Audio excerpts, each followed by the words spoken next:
2025-yil oxiriga borib, Rossiya qurilish obyektlarida ishlayotgan Shimoliy Koreya fuqarolari soni 50 ming kishidan oshishi mumkin.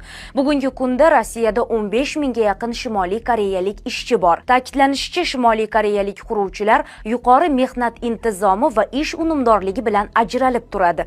Kuniga 12-16 soat ishlaydi va haftada faqat bir kun dam oladi. Koreya Xalq Demokratik Respublikasi ishchilari faoliyatining asosiy yo'nalishi monolit ishlar, fasad va binolarning ichki bezaklaridan iborat. Oldinroq Rossiyaning Sverdlov oblastida Markaziy Osiyodan borgan migrantlarni Shimoliy Koreya, shuningdek Hindiston, Pokiston, Keniya va Nigeriyadan kelgan ishchilarga almashtirish boshlangani ma'lum bo'lgandi. Ta'kidlanishicha, rubl kursi tushgani bois mustaqil davlatlar hamdo'stligi migrantlari uchun Rossiyada mehnat qilish u qadar foydali bo'lmayapti. Afrikalik ishchilardan foydalanish borasidagi birinchi urinish esa kutilmalarni oqlamagan va endi Koreya, Hindiston va Pokiston fuqarolariga ustuvorlik berilmoqda.